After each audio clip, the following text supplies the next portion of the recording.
오늘 제가 내용을 좀 말씀을 강의로 요청을 받은 시간은 1시간 반입니다. 근데 앞에 1시간 동안은 제가 말씀을 드리고 싶은 거, 이런 거 위주로 좀 먼저 말씀을 드리고요.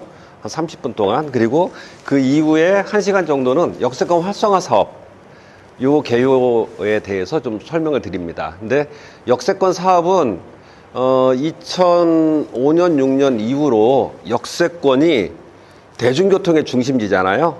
철도역을 중심으로 한 거기 때문에 역세권에서의 사업과 역세권 외에서 사업들이 각각 다 틀립니다. 그래서 오늘은 역세권 사업하고 지역주택조합 사업, 요거에 대해서 좀 말씀을 드릴 거고요. 이 이전에 그 3번의 강의가 더 있었는데, 그것도 다 참석을 하셨습니까? 네. 그러면은 뭐 더 이해하기가 아마 쉬우실 거고요. 서울시에서는 지금 다양한 사업들이 일어나고 있는데, 그 중에서 역세권과 비역세권에 대한 사업들이 각각 다 틀립니다. 근데 그 중에서 역세권에 대한 사업을 오늘 제가 좀 담당을 하게 됐고요. 그리고 제가 먼저 말씀을 드리고 싶은 거, 왜 도시가 만들어졌고 도시가 어떤 식으로 발전을 해왔고 지금의 역세권 사업이 어떤 과정을 거쳐서 확립되게 됐는지 요 내용들을 먼저 좀 말씀을 드릴게요. 그러면은 그 파일을 좀 바꿔주세요.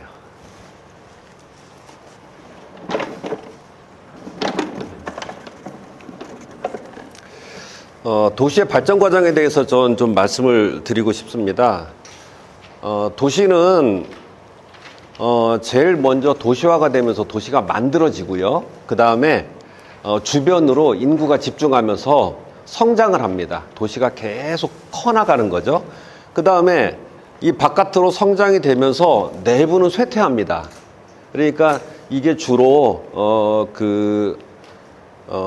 구 중심지 이런 데들이 다 쇠퇴를 하게 되고요. 그 다음에 그 지역이 다시 그 환경을 개선하는 재생 사업이 이루어지게 됩니다. 그래서 이 도시는 사람이 한번 모여 살면 그 도시가 쉽게 없어지지 않거든요. 그러니까 계속 이 순환의 과정을 계속 거치게 되고요. 우리 서울도 마찬가지로 이 순환의 과정이 계속됩니다. 근데 대체적으로 보면 이 탄생의 시기는 6.25 전쟁 이후에 모든 게 다 폐허가 되고 새롭게 만들어지는 시기가 탄생이고요. 그 다음에 이제 성장의 시기가 2000년대 정도까지 계속 도시가 성장하고 신도시가 만들어지죠. 그리고 나서 쇠퇴하는 게 2000년대 초중반에 중국하고 교류가 시작이 되면서 중국으로 공장이나 이런 것들이 많이 나갔잖아요. 그렇게 되면서 우리나라의 공장지대 이런 데들, 이제 구로공단 이런 데입니다. 이런 데들은 쇠퇴를 하고 그 다음에 재생 활성화 계획 이런 것들 같이 새롭게 기존의 조직을 그대로 놔두면서 이 공동체의 생활을 유지하게 하도록 하겠다라고 하는 이 재생의 과정을 반복해서 거칩니다. 그래서 이 쇠퇴는 2000년대, 이 재생은 2010년대 정도에 해당하는 거고요. 지금은 다시 일정 부분에 대해서 성장의 시기로 다시 돌아갔는데, 이게 특히 역세권 같은 경우에는 요 재성장의 시기로 돌아갔다라고 보시면 됩니다. 요걸 조금 올려주실 수 있나요? 화면이 잘려서. 이게 어디서 나온 화면이죠? 요거에 가리는 것 같아서요.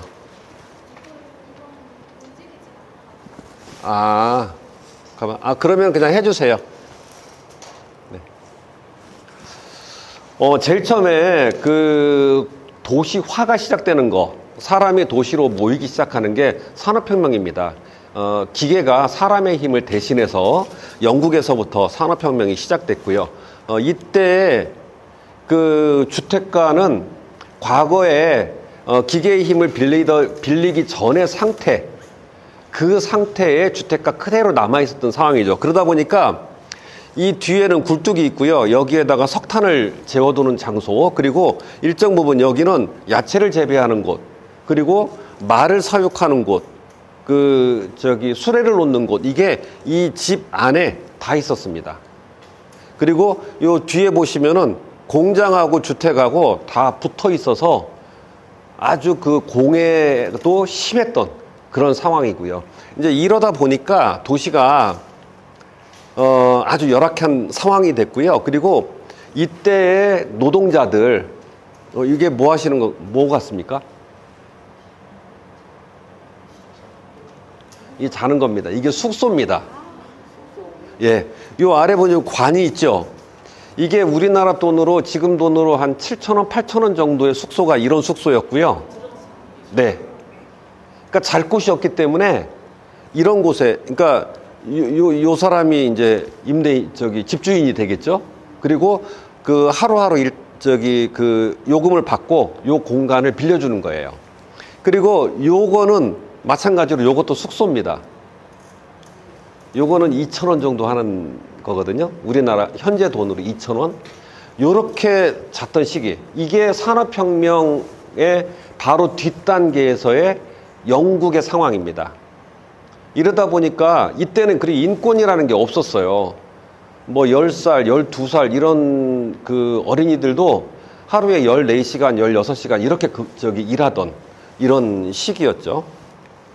이제 이렇게 되다 보니까 이 도시 내 환경이 너무 열악해져서 도시 환경을 바꿔야 되겠다라고 해서 나오게 된 게 이제 근린주구 이론입니다. 이제 신도시를 어떻게 구성해야 되겠다, 또는 이 지역을 어떻게 만들어야 되겠다라고 하는 그런 그 이론들이 나오고요. 이때 나왔던 이 이론 중에 대표적인 게 이 페리의 근린주구론인데, 학교를 중심으로 해서 이 주변에 주택가들이 있고, 그리고 도로의 중심부, 이 도로 모퉁이에는 상가들이 있고, 지금하고 똑같죠? 이때 처음으로 근대 도시의 어떤 구성, 이 기준이 만들어집니다. 이게 이제 이 기준에 따라서 영국에서 외부에, 그러니까 교외 지역에 이런 도시들을 만듭니다. 그게 시작이고, 그게 지금까지도, 그리고 어느 정도 시대가 지나도 요구하는 것들은 대체적으로 다 비슷하기 때문에 지금도 똑같이 이게 적용되고 있습니다. 오늘 말씀드릴 역세권 활성화 사업이 이 중에서 요런 교차로, 큰 교차로에 있는 지역, 요 지역에 여기 있고, 이 주변을 도보로 이용할 수 있는 이 공간들을 어떻게 조성을 할 것인가와 관련된 게 오늘 말씀드릴 내용입니다. 이제 우리나라에서는 이게 화면을 아예 그냥 키워주세요. 우리나라에서는 이게 일제시대에 조선시가지 계획령에 따라서 용도 지역을 이렇게 다 정했습니다. 요게 보시면은 종로 일대는 상업, 그리고 그 주변 여기 정도가 지금 광화문이 되겠고요. 그리고 성북구 일부, 여기 아마 미아리 고개 정도 되는 것 같습니다. 과거 일제시대 때는 여기까지가 서울시 경계였어요. 그리고 이제 노량진, 영등포, 요 파란색은 공업지대입니다.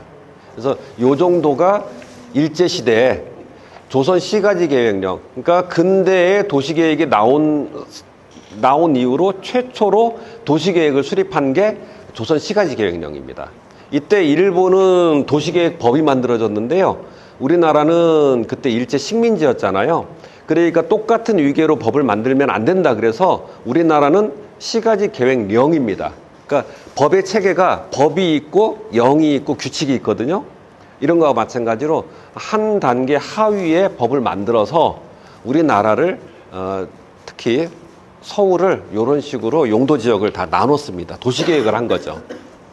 이거를 지금의 서울시 경계하고 비교를 해보면 이 보시는 것과 같습니다. 그래서 여기가 중랑천이 되겠고요. 요렇게 요게 한강입니다. 그리고 여기가 영등포, 성북구 요런 부분이고요. 예전에 강북구는 성북구에 제일 먼저 속해 있다가 도봉구로 나눠졌고, 도봉구에서 다시 쪼개져서 지금의 강북구가 돼 있는 상태입니다. 6.25를 기준으로 해서 그 이전의 도시는 제대로 된 도시가 아니었다고 생각을 하시면 됩니다. 이미 다 폐허가 된 상태이기 때문에 그때 요게 청계천입니다. 그리고 요게 종로고요. 요 중간이 다 그 전쟁의 참화로 폐허가 된 그런 상태고, 요게 광화문입니다. 이렇게. 그리고 여기가 과거의 서울시청, 지금은 서울도서관이죠. 그리고 요 일대가 그 서울시 의회, 그리고 요 부분이 세종문화회관, 이런 식으로 구성되어 있죠. 그래서 1950년대는 아주 서울의 도시도 열악한 상태. 이게 이제 언제부터 정비가 시작되느냐? 1960년대 들어서부터입니다. 요게 미아리 일대에 그 재건주택을 만들었던 겁니다. 그래서 요 집 한 채 한 채를 그때 당시에 그 외국의 차관을 받아서 저 집을 만들었고요. 요게 아마 미아역 근방 어디 정도 아니었을까. 그리고 멀리 보시면은 요게 아마 인수봉 아니었을까. 요게 이제 60년대 초. 그러니까 5.16 군사 쿠데타가 난 이후에 처음으로 주택 반지를 건설하는 그런 계획입니다. 그리고 그 이후에는 보시는 바와 같이 토지구역 정리 사업들을 많이 합니다. 그러니까 토지구역 정리 사업은 내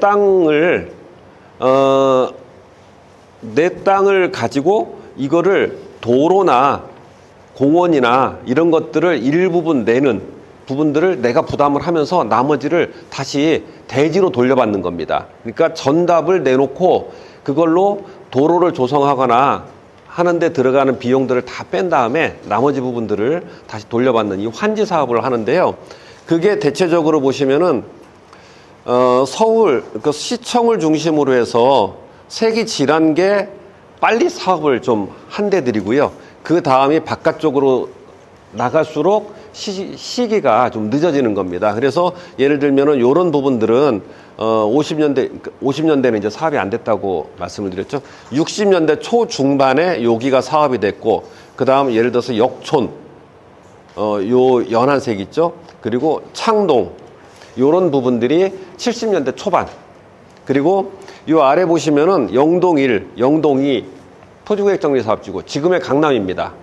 요게 70년대 초중반까지 사업이 됐고요.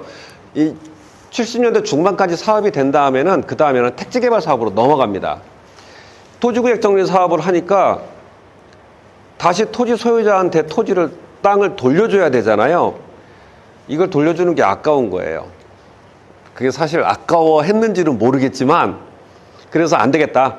어디를 한꺼번에 다 개발을 하려고 하면은 다 토지를 수용해 가지고 해야 되겠다 라고 택지개발 촉진법이 만들어집니다. 그러면서 택지개발 사업을 하는데, 그게 이제 80년대 초부터는 택지개발 사업을 하게 됩니다.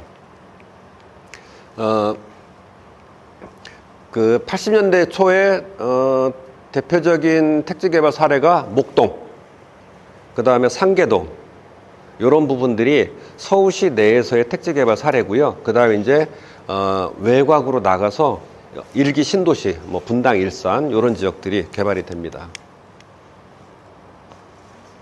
요거를 지금의 서울시 경계하고 좀 비교를 해본 부분입니다. 그래서 강북구 쪽을 보시면은 요 선이 지금 강북구 경계인데요. 그 중에 토지구역 정리 사업을 한 데가 이 지역이기 때문에 여기가 아마 미아 사거리에서부터 지금 4호선 라인으로 들어가 있는 그 지역, 그 선형인 걸로 좀 보이고요. 그리고 여기에서 이쪽으로 조금 더 서측으로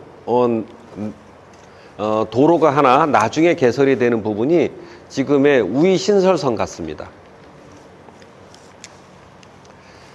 그 다음에는 이제 서울시 내부는 어느 정도 다 개발이 완료가 되니까 이제 바깥으로 나갈 수밖에 없는 거예요.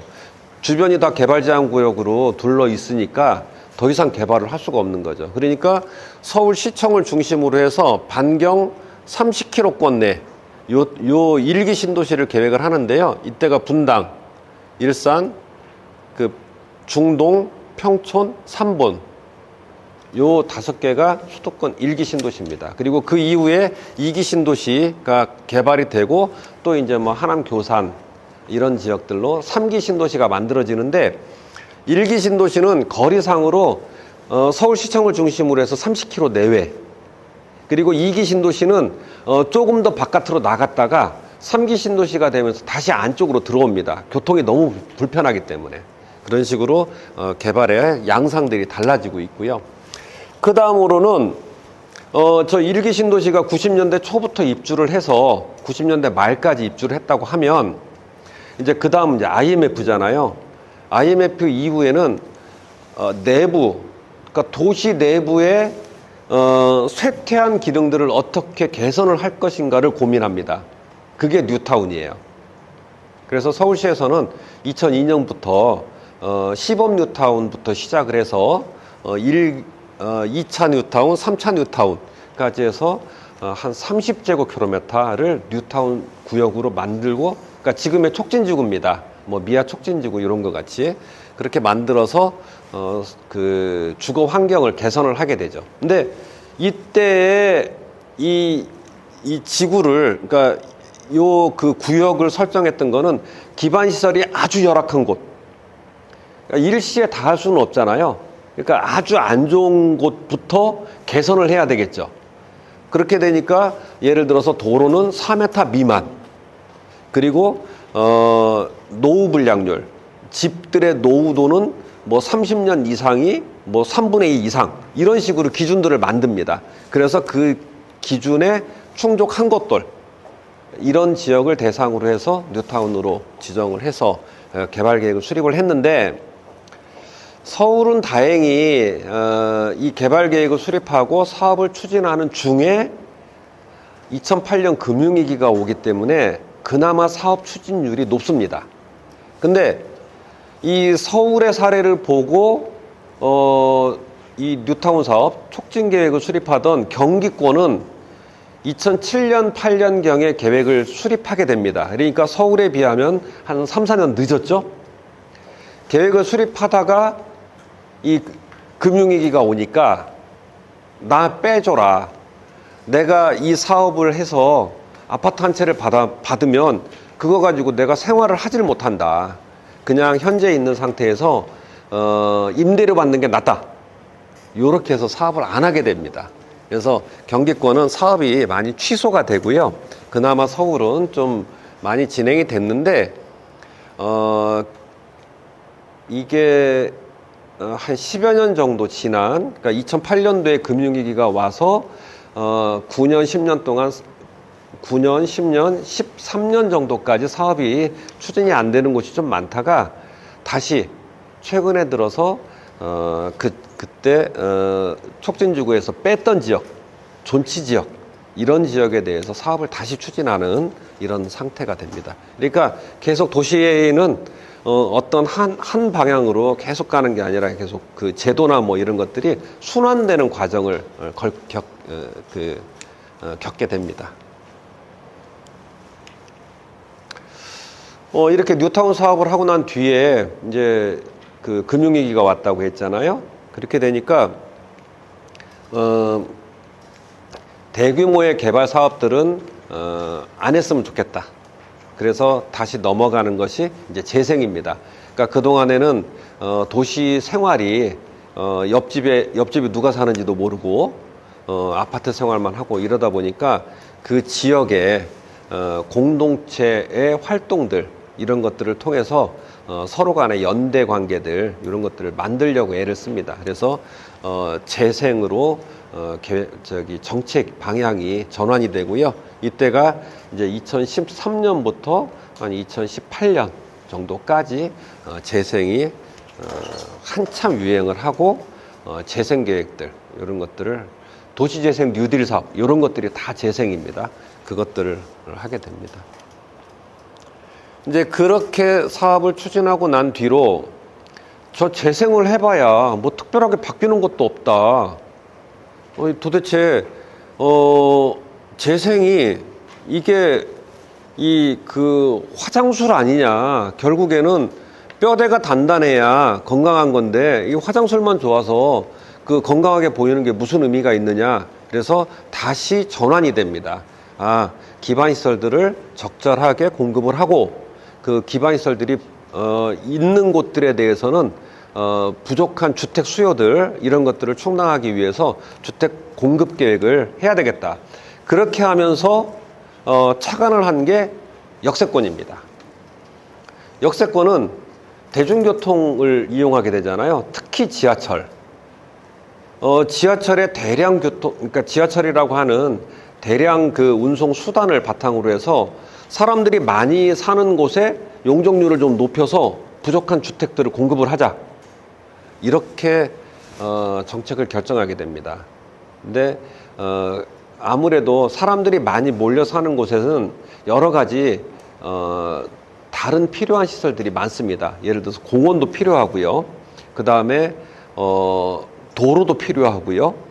그리고 예를 들면은 뭐 학교도 더 필요하고요. 근데 이런 여러 가지 많은 시설들이 필요로 하기 때문에 그렇다고 하면은 그 중에서 제일 중요한 교통이 완비되어 있는 곳이 어디냐?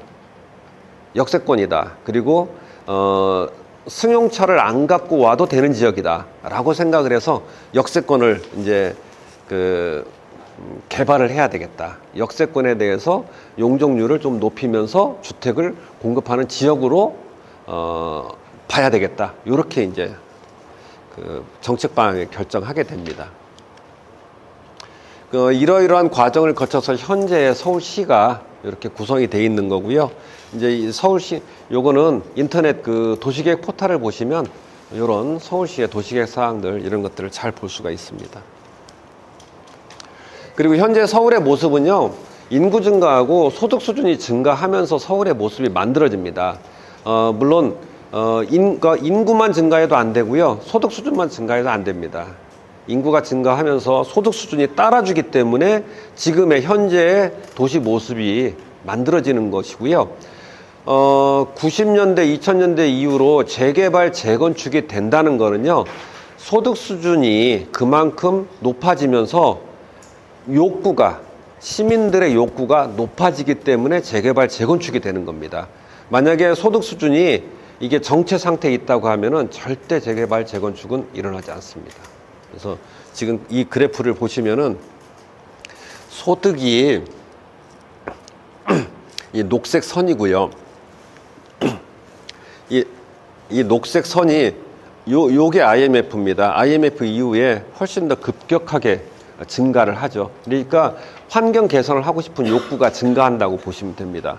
인구는 80년대에서 90년대 중후반까지 아주 급격하게 증가를 하는 거죠.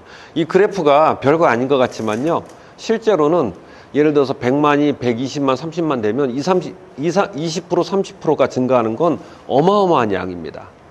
그래서 이러한 그래프에 따라서 성장 시기, 정체 시기 이런 것들이 나눠지게 되고요. 지금은 어느 정도 인구는 특히 이제 서울의 경우에는 정체 상태가 됐고 소득 수준은 계속적으로 올라가기 때문에 환경은 계속 개선이 될 욕구와 그런 수요들이 있는 겁니다. 그러면 오늘 이제 제가 설명을 드릴 내용이 장기전세주택, 그 다음에 역세권 활성화 사업, 그리고 청년 안심주택인데요. 왜 장기전세주택이 나왔을까? 저 제도가 왜 나왔을까? 2008년 11월에 이 제도가 나왔는데요. 요게 서울의 주택가격의 변화 그래프입니다. 근데 97년도에 IMF가 있었잖아요. 그 이후에 2001년 정도까지는 경기가 좀 하락을 하다가 그때부터 급격하게 경기가 좋아지면서 주택가격이 올라가죠. 이 그래프가 이제 그 그래프입니다.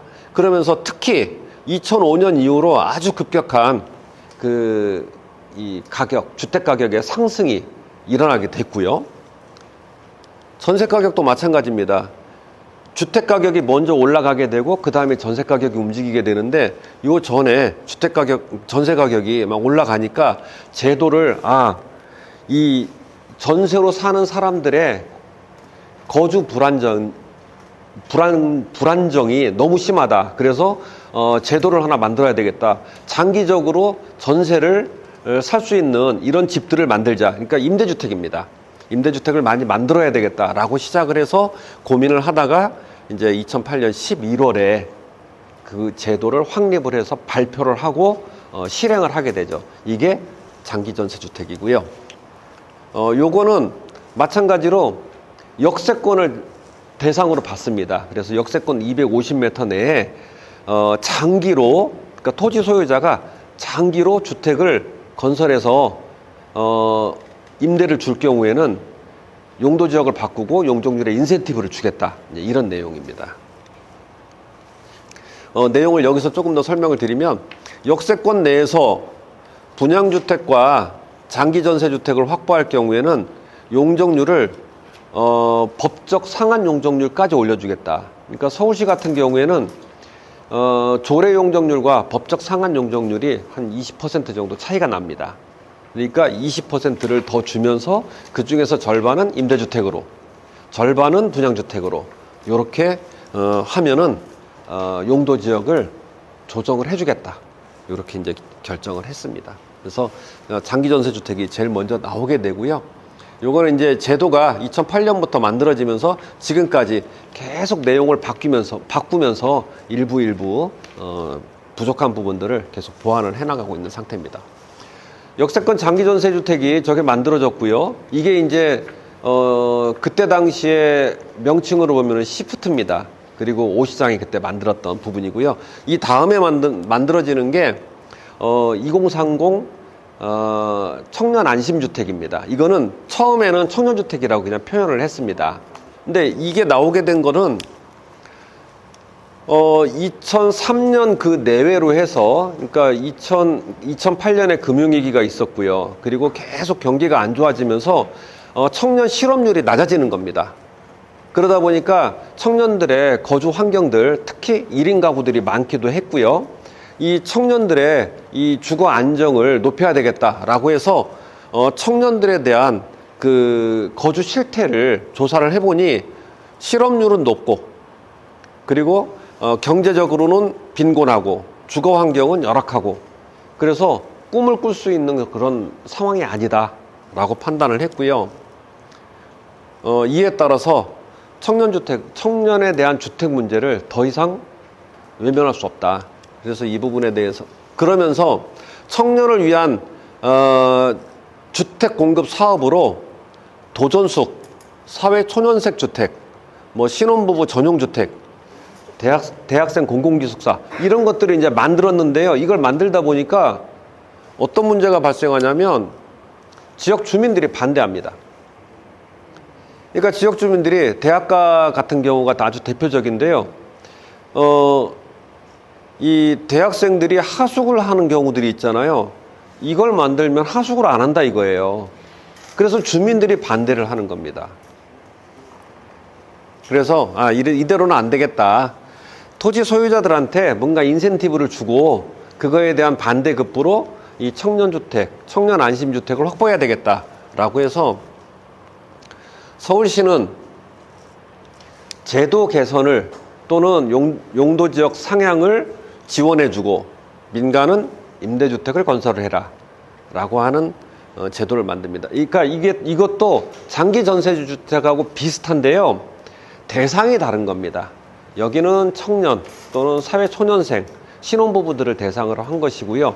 아까 거기 같은 경우에는 중산층까지 그 대상으로 한 거기 때문에 누구를 대상으로 하느냐에 따라서 이런 제도들이 각각 다른 그런 양상을 띄웁니다.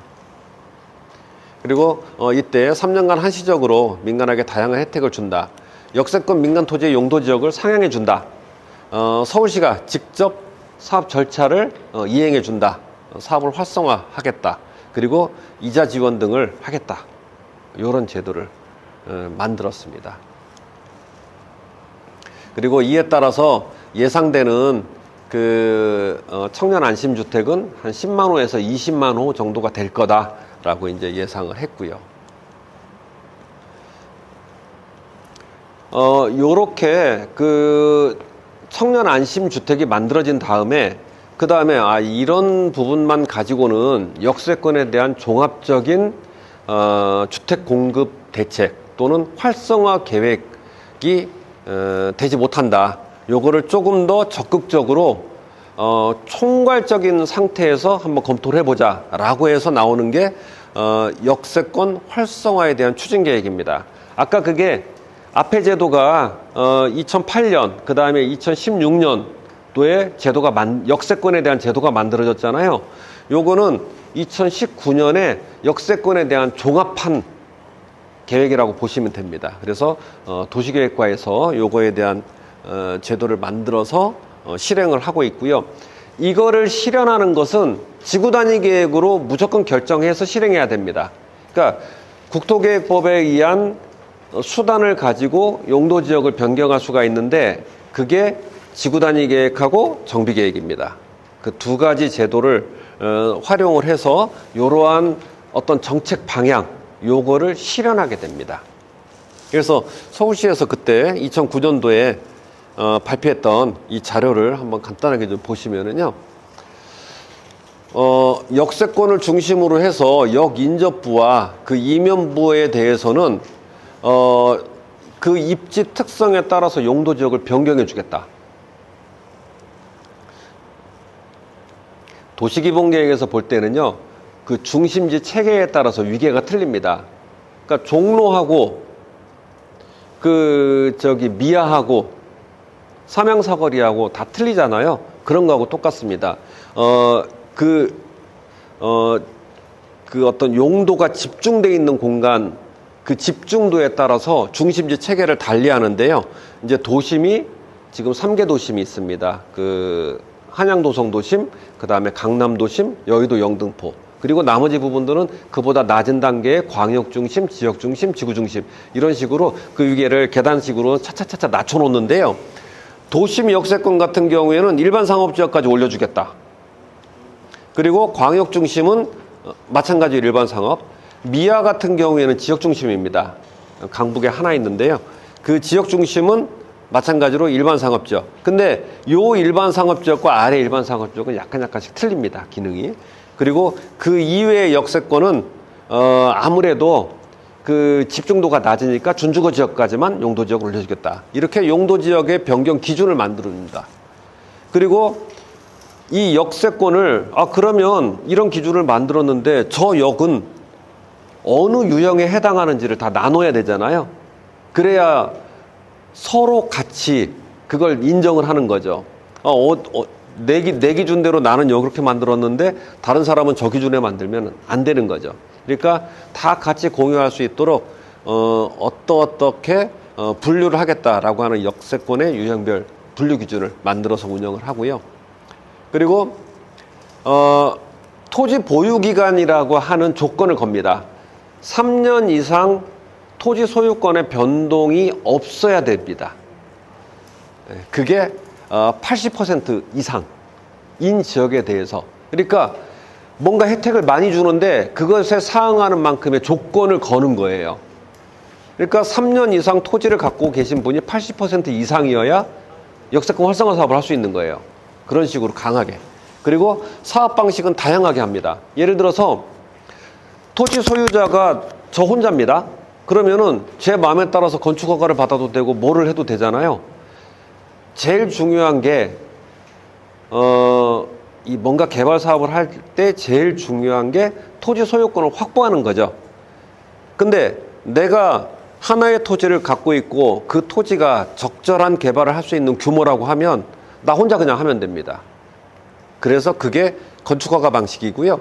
그 다음에 토지 소유자가 한 10명 정도 모여서 뭔가를 해야 돼. 그러면은 그게 주택건설 사업. 그리고 이거는 50명 이상. 그래서 요거는 정비사업 도정법에 의한 정비사업으로 추진해야 돼 하는 게 재개발 사업인데요. 이 세 가지 방식을 다 할 수 있도록 해놨습니다. 그래서 제일 빨리 할 수 있는 거는 건축허가. 그리고 토지 소유자 한 10명에서 20명까지는 주택건설 사업. 이런 식으로 토지 소유자가 적거나 많거나 모든 부분들에서 일정 정도의 동의 수준만 동의를 받을 수 있다. 그러면은 사업을 추진할 수 있게 해주겠다. 이렇게 했고요. 근데 왜 이 제도를 만들어 놨냐? 서울시는 계속 아까 말씀드렸듯이 외곽으로 확산이 됐잖아요.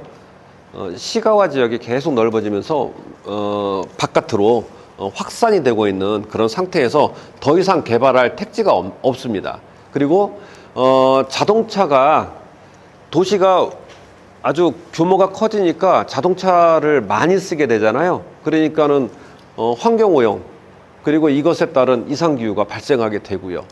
그래서 이제는 더 이상 안 되겠다. 앞에서 얘기했던 대로 역세권을 중심으로 해서 복합 개발을 하면서 교통량을 줄여야 되겠다.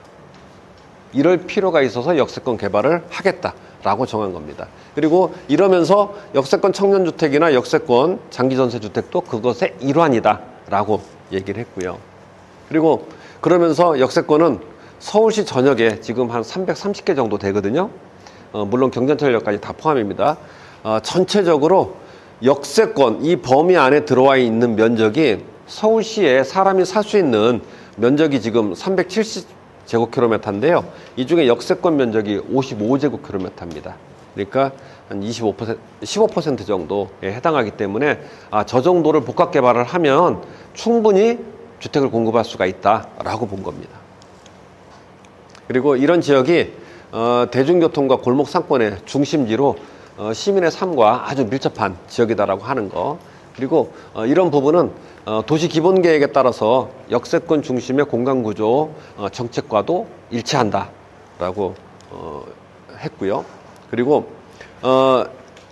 또 하나 그 다른 요인은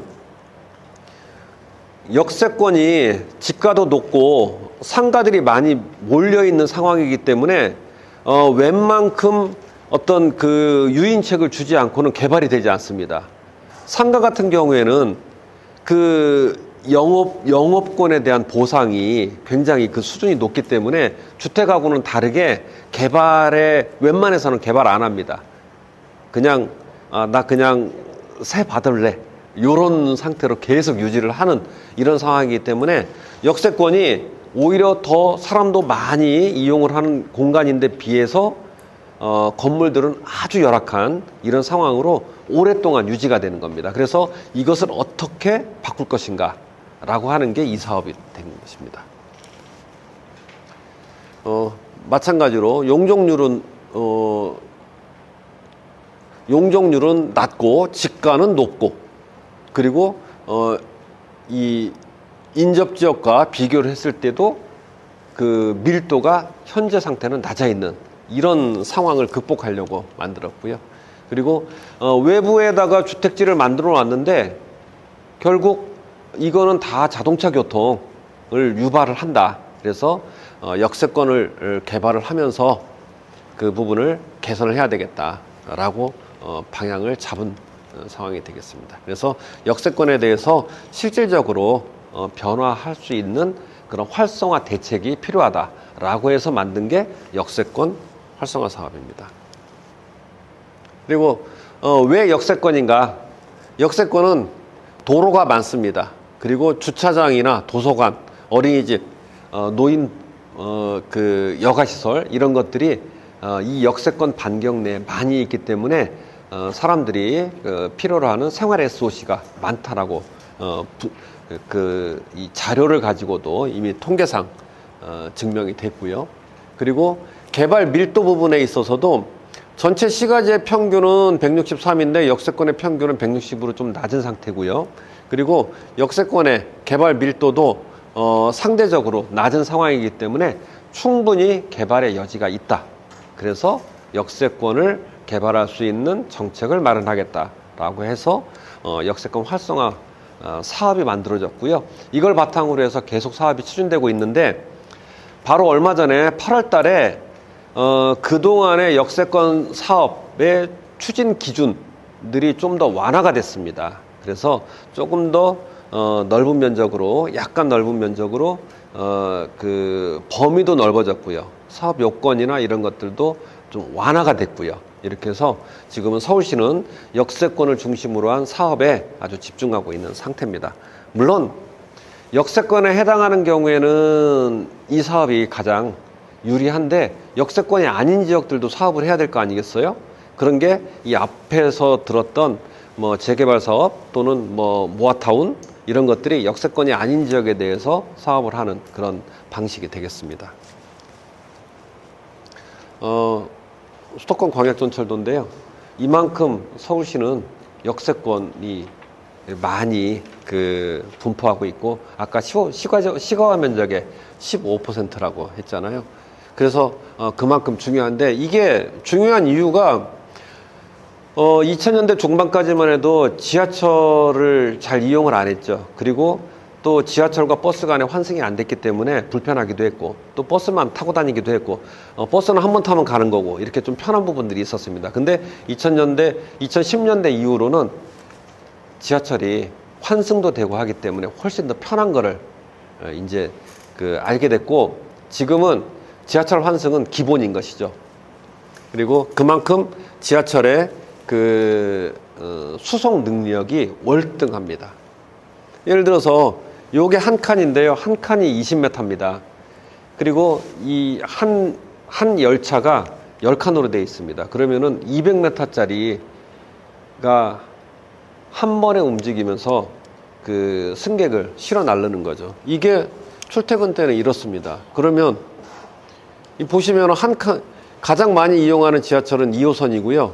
그리고 뭐 김포, 그다음 골드라인, 그다음에 9호선, 그리고 4호선 같은 경우에도 한성대 입구 해화가 상당히 이 혼잡도가 높은 그런 노선대입니다. 그래서 여기 같은 경우에는 150%인데요. 이 혼잡도 150%라고 하는 게 뭐냐면 차량 한 칸, 지하철 한 칸, 이게 정규 지하철입니다. 1, 2, 3, 4, 5선, 5, 6, 7, 8호선까지의 그 지하철. 이거 같은 경우에는 이 혼잡도 100%는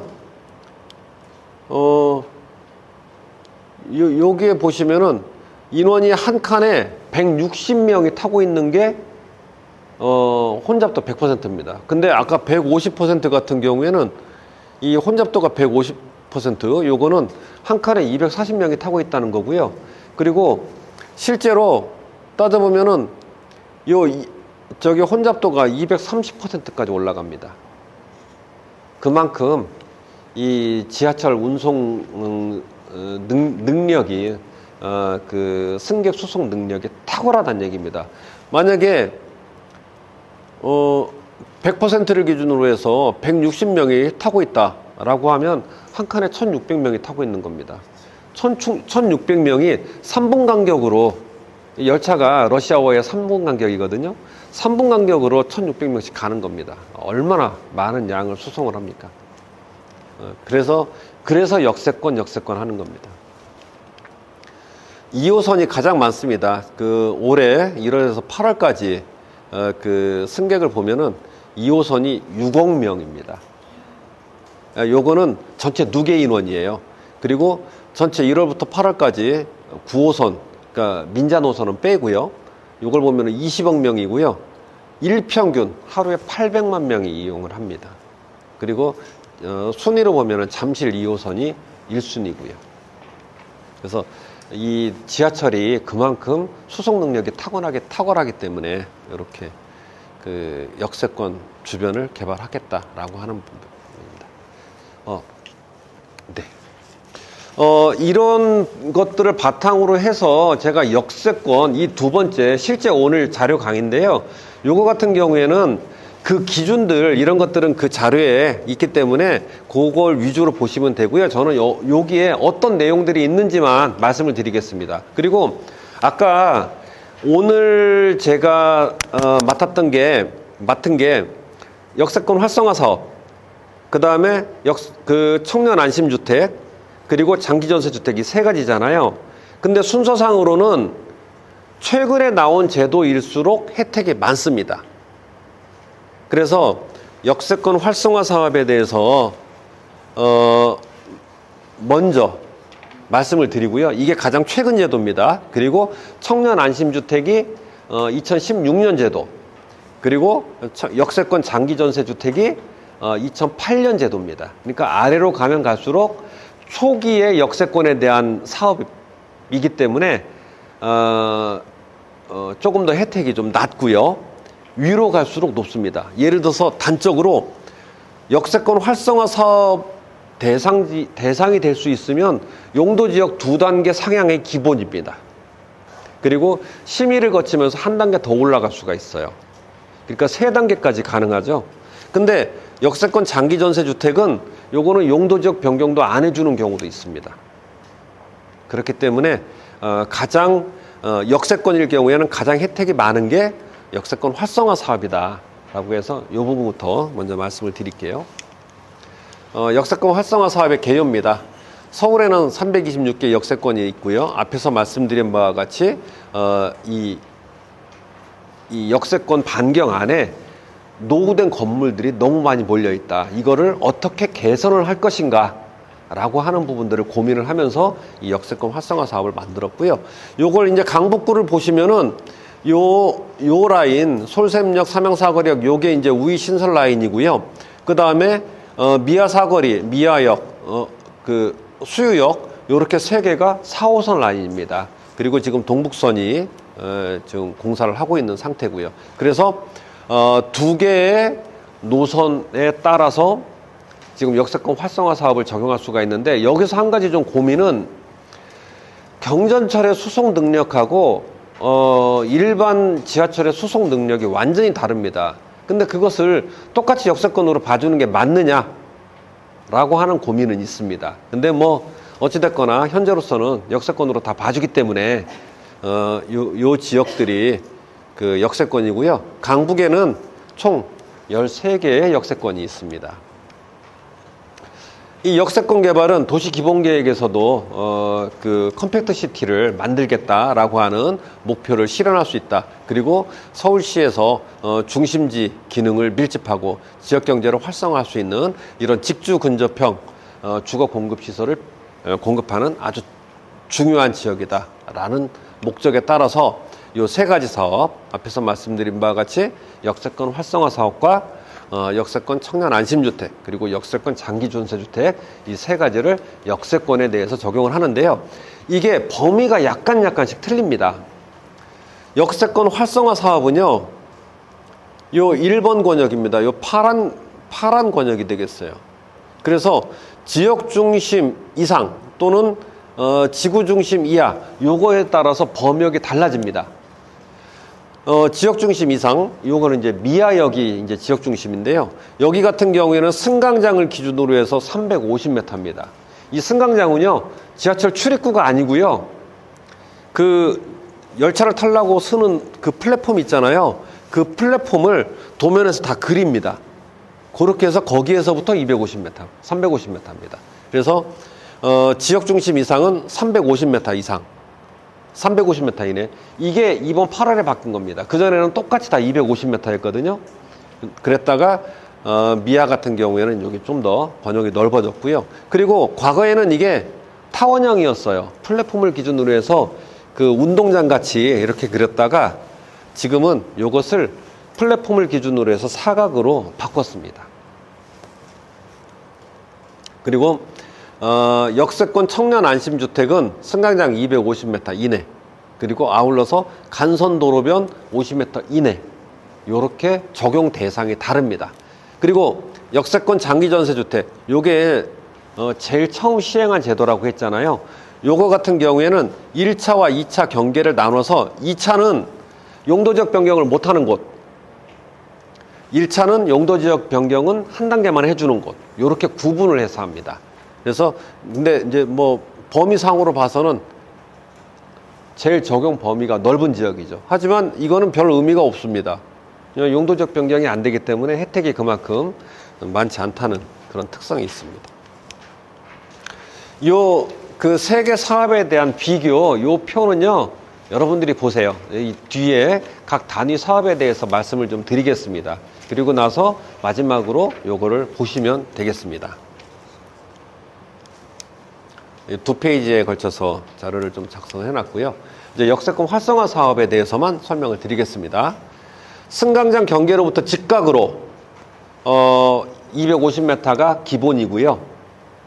그 지역 중심 이상의 범역, 그러니까 미아역을 중심으로 해서는 350m입니다. 그리고 여기 두 개다. 그러니까 1호선역과 4호선역이 만나는 그런 역이다. 그런 지역도 350m까지를 역세권으로 봐줍니다. 이 사업 대상지는 전체 도로로 둘러싸인 한 블럭을 다 개발할 수도 있고요. 그 중에 일부만 개발할 수도 있잖아요. 그러면은 이게 절반 이상이냐 절반 미만이냐를 나눕니다. 그래서 절반 이상인 면적이 일정 부분 이상이라고 하면 요게 이제 1500에서 10,000제곱미터까지입니다. 이상이라고 하면 사업 가능하다. 그리고 역세권 바깥이라도 간선가로변에 접해 있으면 사업이 가능하다라는 부분이고요. 또 가로구역이 2분의 1 미만이라 하더라도 위원회의 심의를 거쳐서 여기는 사업을 추진해도 돼 라고 인정을 해주는 부분들은 가능합니다.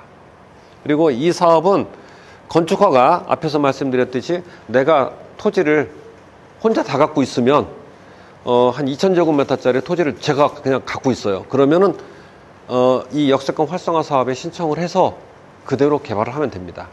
근데 제가 가지고 있는 게 뭐 한 200제곱미터 조그만 한 50평짜리 집이다. 그러면 옆에 인접지역하고 같이 해가지고 역세권 활성화 사업을 하겠다라고 할 수도 있고요.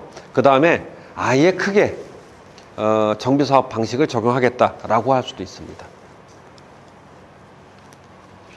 용도지역은 지금 여기 같은 경우에는 도심 광역 중심은 없으니까 이제 지역 중심은 일반 상업지역까지 바꿀 수가 있습니다. 그러니까 예를 들어서 3종 일반 주거지역이에요. 그러면은 3종이면 근린상업, 일반상업 이렇게 두 단계까지 바꿀 수가 있고요. 위원회에서 인정을 해주면 3단계, 한 단계 더 갈 수가 있습니다. 근데 보통 이런 경우는 그러니까 3종에서 가는 경우는 그렇게 많지가 않고요. 이제 예를 들어서 2종 7층에서 3종 준주거 이렇게까지 가고 많이 갈 때는 근린상업까지 이렇게 단계를 뛰어넘을 수가 있습니다. 면적 기준은 1,500에서 10,000제곱미터까지고요. 도로 조건이 있습니다. 도로로 둘러싸이면 두 면 이상이 폭 4m 이상에 접해야 됩니다. 그리고 최소 한쪽의 도로는 8m 이상이어야 됩니다. 근데 이것도 많이 완화된 거예요. 예전에 재개발 사업이라든가 뉴타운 사업이라든가 이런 거 할 때는 다 6m 미만, 4m 미만 이랬거든요. 근데 그런 지역들이 웬만큼 다 거주 환경이 개선되고 재개발이 되고 이렇게 하니까 완화를 한 거예요. 그리고 노후도 조건은 지구 단위 계획으로 추진할 경우에는 20년 이상 건물의 3분의 2 이상이어야 됩니다. 용도 지역 변경을 할 수 있는 그런 표가 되겠어요. 그래서 2종 일반 주거 지역에서 근린 상업까지 갈 때, 그리고 준주거에서 근린 상업까지 갈 때, 준주거에서 가면 한 칸이고요. 3종에서 가면은 2단계고요. 2종에서 가면은 3단계입니다. 이렇게 할 때는 용적률이 올라가잖아요. 이 올라간 용적률의 절반은 공공기여 해야 됩니다. 절반은 내 것, 절반은 공공기여. 이렇게 했고, 이것을 변경된 용적률 기준으로 해서 공공기여율이 얼마냐라고 계산을 한 거예요. 그래서 예를 들면은 2종 일반 주거 지역에서 근린 상업까지 갈 때는 3단계가 뛴 거거든요. 3단계가 뛰었을 때는 용적률이 200%에서 600%, 내가 개발할 수 있는, 내가 건물을 질 수 있는 용적률이 200%에서 600%로 바뀝니다. 그러면 400%가 뛰었잖아요. 요거의 절반. 그러니까 200%를 공공기여해야 되는데, 이 200%를 공공기여율로 따질 때는 600분의 200 이렇게 따집니다. 그러니까 3분의 1인 거죠. 요만큼 공공기여해야 됩니다. 요거는 자료 보시면 되겠고요. 그리고 공공기여를 할 때는 요거는 이제 건물까지 다 지어가지고 공공기여를 준공할 때 제공을 해줘야 됩니다. 이때 어떤 걸 할 수 있느냐? 공공임대주택, 공공임대상가, 지역필요시설, 공공임대산업을 각각 적당하게 해야 됩니다. 어느 하나만 나 이거 할래, 이것만 할래 이렇게 안 된다는 겁니다. 그리고 용도, 비주거 용도에 대한 비율, 높이에 대한 것도 기준을 만들어 놨어요. 그래서 역세권 활성화 사업으로 건설한 주택에서는 그냥 일반 공동주택은 되는데 도시형 생활주택은 안 된다. 그리고 지상 1층은 상가로 배치해야 된다. 그리고 비주거 용도 비율은 상업지역에서 용적률 10% 이상은 비주거, 그러니까 뭐 근린생활시설이나 아니면은 상가 이런 것들로 배치해야 된다라고 하는 거고요. 그리고 높이는 지구단위 계획 수립 기준에 따라서 하는데 요 높이는 요즘은 좀 많이 완화하고 있는 추세이기 때문에 높이에 대해서는 뭐 큰 문제가 없는 그런 상태입니다. 그리고 지속 가능형 공동주택, 친환경 건축물, 역사보전 건물 뭐 요런 것들은 기본적으로 준수를 해야 됩니다. 용적률을 완화를 해주기 때문에 저런 것들은 이 기후 변화가 굉장히 큰 그 화두기 때문에 저런 것들은 기본적으로 준수를 해야 되고요. 그리고 공공주택하고 민간주택을 혼합해야 됩니다. 뭐 한 라인은 전부 다 공공주택으로 임대주택으로 하고 뭐 이게 안 됩니다. 섞어야 됩니다. 그리고 SH가 사업을 지원도 해줍니다. 그래서 우리는 SH한테 사업을 맡길래 라고 하면 동의 요건을 갖춰서 SH한테 의뢰를 해도 됩니다.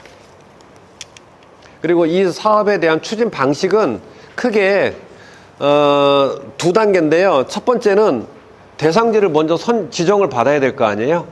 그러면은 이 지역의 토지 소유자가, 그러니까 이 사업 구역의 토지 소유자의 3분의 2 이상 동의를 받아서 우리 사업을 하고 싶어 라고 하면 역세권 맞고 요 부분에서는 대략적인 사업계획 그거 괜찮겠어 라고 인정을 해주는 게 대상지 선정위원회에서 선정을 해줍니다. 그러면 그때 본격적으로 용도지역은 뭘로 바꾸고 뭐는 뭘로 하고 이렇게 하는 지구단위 계획을 수립하게 됩니다. 그리고 이 사업 방식이 약간 그 도시 정비형 재개발 사업하고 틀린데요. 요때는 대상지 선정까지는 똑같은데 이 이후에는 그 동의 요건이 틀립니다.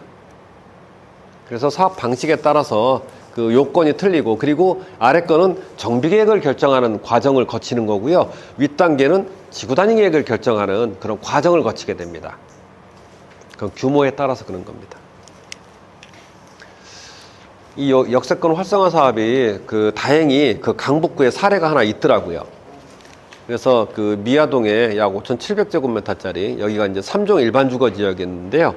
요게 근린상업으로까지 바뀌었습니다. 그러니까 아까 요 용도적 변경할 수 있는 부분들 최대로 가진 않았어요. 요게 초기 사업이라서. 근데 3종에서 준주거, 근린상업 이렇게 하니까 두 단계가 뛴 거죠. 사실은 미아역 같은 경우에는 일반 상업까지도 갈 수 있는 그런 지역인데 요건 두 단계가 뛰었습니다. 그래서 250%짜리가 600%가 됐고요. 종전에는 이런 건축물이었는데 이게 지상 24층, 지하 5층짜리 공동주택과 근린생활시설로 계획을 했죠. 이거 지금 착공했나요? 네? 하고 있습니까? 예. 요게 대표적인 역세권 활성화 사업 사례입니다. 이제 그다음 이제 청년 안심주택입니다. 요거는 이제 2016년도 제도라고 했죠. 이 앞에 설명드린 역세권 활성화 사업은 2019년부터 추진했던 거고요. 지금 한참 시에서 아주 정책적으로 추진하고 있는 전략 사업입니다. 그리고 이 역세권 청년 안심주택은 조금 관심도가 떨어지는 그런 사업입니다. 그래서 마찬가지로 승강장 경계에서 직각 25m 이내, 그리고 여기는 또 간선도로까지도 포함을 합니다. 그래서 간선도로 이제 20m 이상의 도로에서 경계로부터 50m 안쪽에 해당하는 지역, 여기에 청년 안심주택의 대상지가 되겠고요. 여기는 사업 방식은 건축허가, 나 혼자 토지를 갖고 있으면 건축허가, 그 다음에 토지 소유자가 다수일 경우에는 주택법에 의한 사업계획 승인으로 갑니다. 그리고 이것도 마찬가지로 이런 면적 조건과 노후도 조건 그리고 용도 지역 변경 기준이 있습니다. 근데 여기 같은 경우에는 아까도 보셨지만은 준주거 또는 근린상업 이런 식으로 단계가 낮습니다. 그리고 용도 지역 같은 경우에는 간선도로에 접하는 경우와 간선도로에 직접 접하지 않는 경우에 따라서 다르고요. 그러니까 아까 역세권 활성화 사업 같은 경우에는 8m 이상의 도로에 접하면 됐잖아요. 최소한 한쪽 면이. 근데 여기는 간선도로에 접하지 않은 경우에는 준주거 지역까지 밖에는 못합니다. 아까 거기 같은 경우에는 일반 상업까지도 할 수 있다고 했잖아요. 이렇게 다릅니다. 그리고 입지여건 및 기준 요거는 자료로 그냥 보시고요. 여기 용적률도 용도 지역 변경을 하게 되면 그거에 따른 용적률이 올라가고 그거에 따라서 절반은 공공기여. 이거는 세 제도가 공이 똑같습니다. 용도 지역 변경을 해주면 그거에 대한 거는 공공이 절반은 무조건 환수를 한다라고 보시면 되겠습니다. 이거 사업 추진 절차입니다. 이거는 면적 규모에 따라서 약간 틀립니다. 2000제곱미터를 넘을 경우와 2000제곱미터 이하일 경우에 따라서 요거를 여기까지의 과정은 다 똑같은데 마지막 이 사업계획 승인을 누가 해줄 거냐. 면적이 작으면 자치구에서 하고 면적이 크면 서울시에서 일괄로 하겠다. 이렇게 좀 다르고요. 그 다음 이제 역세권 장기전세주택인데요. 요거는 2008년도에 제일 먼저 시작된 제도라고 했잖아요. 역세권에 대해서 용도적 변경을 하면서 그러니까 그 전세주택을 마련하는 그 제일 처음 시작된 제도고요. 이게 과거에는 시프트라고 했습니다. 그래서 이것도 보시면은 1차 역세권과 2차 역세권을 나눴는데 1차 역세권을 일부분 350m까지 확장한 거 요거는 내년까지 한시적으로 완화를 했고요. 여기 사업 방식도 마찬가지로 건축허가, 주택법에 의한 사업계획 승인, 도시정병 재개발 이런 사업 방식을 적용할 수가 있습니다. 이거는 토지 소유자 수에 따라서 다른 겁니다. 그리고 용도지역은 2종 일반 주거지역 이상인 지역에 대해서만 하고요. 그리고 예를 들어서 역사문화 자원이라든가 이런 부분들은 할 수가 없습니다. 면적은 3000제곱미터에서부터 2만 제곱미터까지 그리고 계획세대 수는 100세대 이상을 계획을 해야 되고요. 노도 요건은 지구단위 계획에서는 2분의 1 이상 그리고 정비 계획에서는 60% 이상이 각각 20년 이상, 30년 이상 경과해야 됩니다.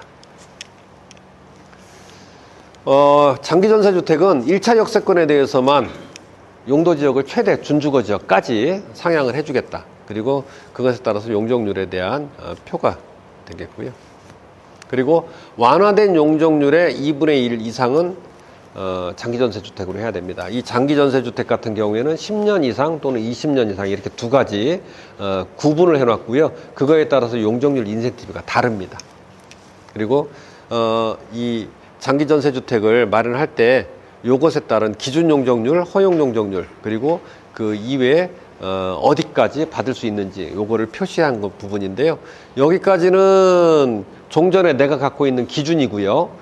용도적 변경에 따라서 올라갔을 경우 절반은 공공기업, 절반은 내 거 이렇게 됩니다. 그리고 여기에 서울형 주거환경정책이라고 하는 지속가능형 공동주택, 친환경 건축물 이거는 권장이라고 다 표현했는데요. 요거는 준수를 해야 됩니다. 그래서 이 사업을 하려면 저거는 무조건 의무적으로 해라 라고 하는 내용입니다. 사업 방식, 이제 지구단위 계획을 수립할 경우, 그리고 주택법에 의한 사업을 할 경우, 그리고 도정법에 의해서 정비사업을 추진할 경우가 약간씩 다릅니다. 왜냐하면 그 법의 흐름을 따라가야 되기 때문에 그렇습니다. 제도를 이렇게 만들어 놨다는 얘기는 이 제도, 이 정책에 따라서 사업 대상지를 결정해 주는 거고요. 그거에 따라서 그 개별적인 사업 실행, 추진은 그 법에 따라서 해야 되는 그런 상황이 되겠습니다. 여기까지가 이제 역세권 사업이죠. 역세권 사업 3개에 대해서 역세권 활성화 사업, 그 다음에 역세권 청년 안심주택, 그 다음에 역세권, 장기전세주택 요 세 개에 대해서 설명을 드렸고요. 그 다음에 참고로 요거는 이제 지역주택조합 사업입니다. 강북구에는 다행히 지역주택조합 사업이 없는데요. 그 서울에는 다양한 많은 지역주택, 그러니까 뭐 지주택 사업이라고도 하고 지역주택조합 사업이라고도 하는데, 지역주택조합 사업은 제도상으로는 제일 오래됐습니다. 주택법에 의해서 사업을 추진을 했고요. 제일 오래됐는데, 문제는 토지 소유자들에 대한 소유권을 확보하기가 굉장히 어렵습니다. 그리고 먼저 사업 시행사가 조합원을 모집할 수 있게 되기 때문에 그 부분들에서 그 여러 가지 비리들이 좀 많고요. 그 또 조합원을 모집할 수 있는 시기가 토지를 15%만 가지면 됩니다. 그런 사항들이 있기 때문에 그거에 대해서 간단하게 좀 말씀을 드리는데, 대부분의 경우 이 지역주택조합 사업은 내가 토지 소유자가 아니라고 하면은 그 조합원 모집할 때 들어가는 거 이런 것들은 되게 고생하는 그런 상황이 될 수가 있습니다. 실제 이 사업 추진에 기본적으로 10년 이상 걸리고요.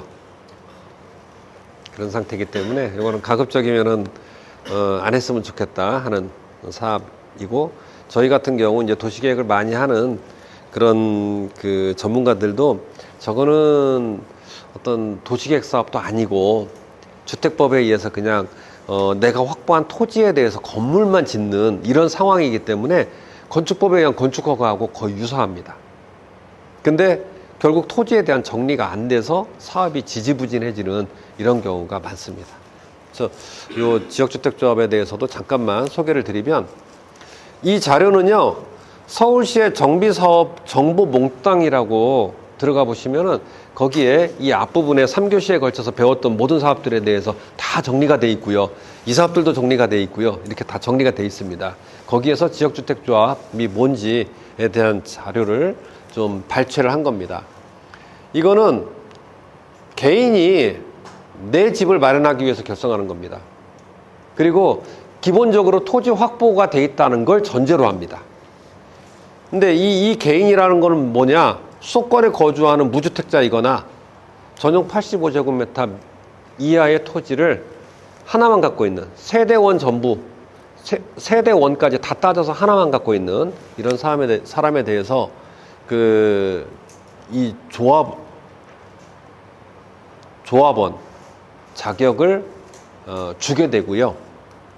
이거는 기본적으로 무주택 세대주 또는 무주택 근로자의 주택 마련을 위한 제도다라고 하고 있습니다. 근데 이게 문제가 4인 간의 계약에 의한 것이기 때문에 토지 소유권을 다 협의해서 매수해야 됩니다. 이게 제일 힘든 상황입니다. 착공할 때는 토지 소유권을 100% 다 확보를 해야 되고요. 이게 조합원을 모집 신고할 때 이때는 주택건설 대지의 50% 이상 토지 사용권을 확보하면 됩니다. 그러니까 나머지 부분에 대해서 나머지가 아직 토지 소유권이 확보가 되지 않았더라도 조합원을 모집할 수가 있어요. 근데 이 조합원을 모집한다는 건 왜 모집하게 되느냐? 이 지역이 어디는 주택이고 어디는 전답이고 이게 막 섞여 있는 지역인 거예요.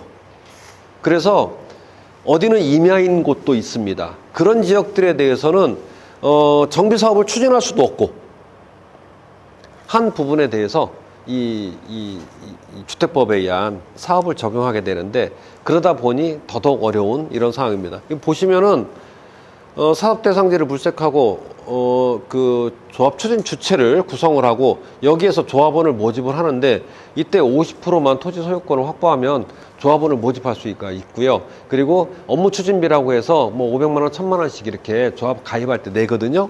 근데 조합 설립 인가를 보면은 80% 이상을 확보해야 조합 설립 인가가 나고요.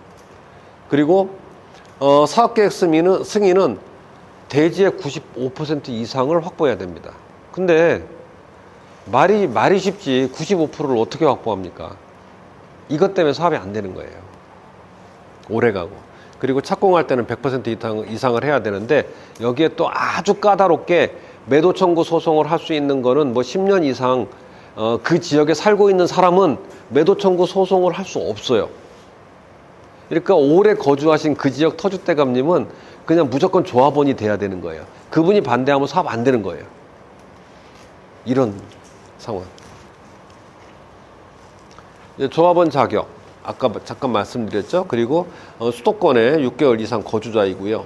그리고 이거는 업무 대행사가 조합원을 모집할 때 꼭 아파트 분양하는 것 같이 모집을 합니다.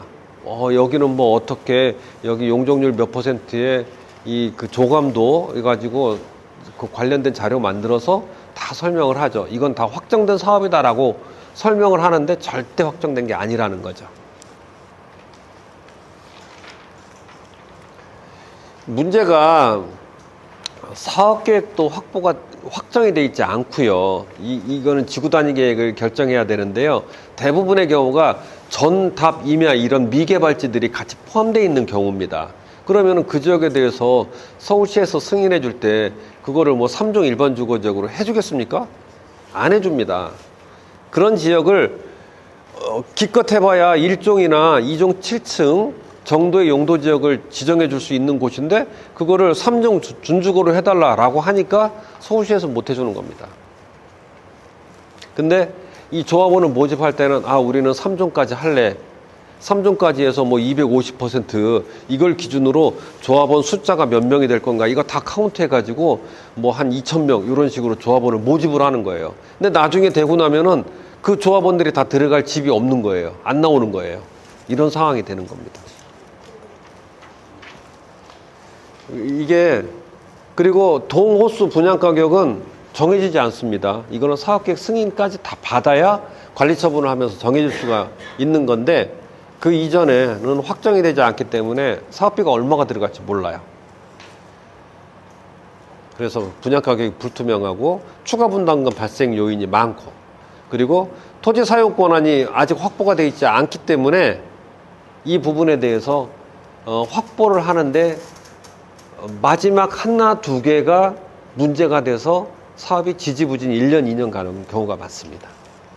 그리고 여기는 기본적으로 주택건설하니까 기반시설을 확보하지 않죠. 도로를 뭐 예를 들어서 택지개발지구 같이 뭐 4차선 도로, 6차선 도로 이런 거 안 냅니다. 여기는 기본적으로 2차선 도로 있으면 보도도 안 냅니다. 왜냐하면 대지 면적이 한 평이라도 넓어야 사업성이 좋아진다고 보니까. 그래서 이 대부분의 경우 사업이 지연되거나 무산되고 그리고 시행사들끼리 또 막 권리를 넘기고 이러면서 장기화되고 그리고 또 추가 분담금을 내라 또는 추가 업무 추진비를 내라 이렇게 요구하는 경우들이 많습니다. 특히 강남 같은 경우에 예를 들어서 동작구 이런 쪽이 지역주택조합 사업이 많습니다. 그러니까 아무래도 기존에 그 거주지 이런 지역들 그러니까 기존에 저기 강남 그러니까 그 동작구 같은 경우에는 일제 시대 때부터 아까 앞에 보시면은 일제 시대 때부터 주거지였잖아요. 그러다 보니까 전통적으로 과거에서부터 오래 주거지가 있었던 지역들 그런 지역들은 일괄로 신도시로 개발을 못 합니다. 막 섞여 있는 거죠. 어디는 전답이 좀 있다가 어디는 임야 있다가 어디는 집들이 있다가 막 이렇게 막 우후죽순으로 있기 때문에 그런 지역들을 개발을 못한 거예요. 그런 것들이 지금 지역주택조합 사업을 하겠다고 들어가는 게 대다수입니다. 만약에 요건이 되고 집들이 몰려 있다고 하면 정비사업을 합니다. 도정법에 따라서 재개발 사업을 하거든요. 근데 그런 요건이 안 되는 지역들 애매한 부분들 이런 것들에 이 지역주택조합이 사업에 들어가는 거예요. 그리고 오늘은 제가 그 역세권 활성화 사업에 대해서 말씀드렸지만 역세권 이외에도 주거 환경들은 개선해야 되잖아요. 그런 것들이 이제 재개발, 도정법에 의한 재개발, 재건축 이런 것들은 정비기본계획의 정비예정구역으로 지정되어 있는 데들 이런 데들은 그 사업으로 하고요. 역세권이 아닌 지역들은 모아타운 이런 식으로 그 입지적 특성에 따라서 사업 방식들을 각각 다 달리합니다. 근데 역세권이 아니면 기반시설에 대한 부담 또는 대중교통에 그 영향을 못 받잖아요. 그런 지역은 용도적 변경을 해서 용적률을 못 올려준다. 올려주면 안 된다. 이런 거예요. 그러니까 그런 데들은 용적률 좀 낮게, 역세권은 좀 높여도 된다.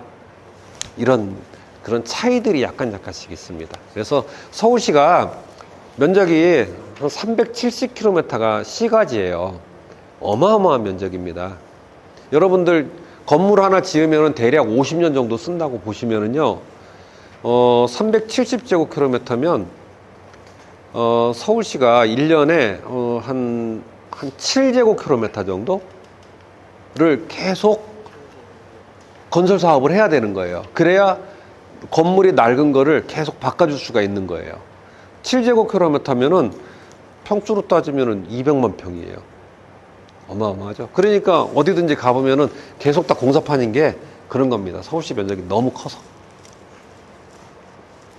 여기까지가 뭐 전체적으로 설명을 드린 거고요. 요거는 이제 법률의 위계에 따라서 권한들이 많아지는 거예요. 국토계획법은 요 빨간 부분이거든요. 요게 이제 지구 단위 계획을 통해서 용도 지역을 변경하는 그런 그 제도예요. 이 상대적으로 요 아래쪽으로 갈수록 용도적 변경을 못 하는 겁니다. 아까 주택법에 의해서 사업계획 승인받는 지역주택조합은 여기에요. 그리고 건축법은 요 아래 대지에 대해서만 할 수 있는 부분이고 도시계획 사항을 바꿀 수가 없어요. 그런 사항이기 때문에 지금 이 역세권 활성화 사업은 정책을 결정한 다음에 이 국토계획법에 의한 지구단위 계획을 수립하면서 용도지역 변경을 최종적으로 서울시의 승인을 받는다 라고 하는 것. 요런 게 그러니까 아무래도 이 제도를 좀 이해를 해야 그런 부분에서 이 사업이 왜 나왔고 저게 어느 정도의 권한을 갖고 있다, 이렇게 이해를 할 수가 있는 겁니다. 그리고 아울러서 아까 우리나라의 처음에 도시계획의 시작은 조선 시가지 계획령이라고 했잖아요. 그게 이제 요 출발입니다. 일제 강점기에는 조선 시가지 계획령밖에 없었어요. 이때 뭐 용도지역, 그 다음에 기반시설, 뭐 공원, 그리고 그때 이제 상수, 물을 어떻게 공급할 건가, 이런 것들 정도만 했었는데, 이게 이제 1960년대 5.16 이후에 도시계획법이 만들어지고 건축법도 그때 처음 만들어집니다. 그리고 70년대에는 이제 도시재개발법 만들어지고 주택건설 촉진법 만들어지고, 요때 이제 재개발법과 촉진법이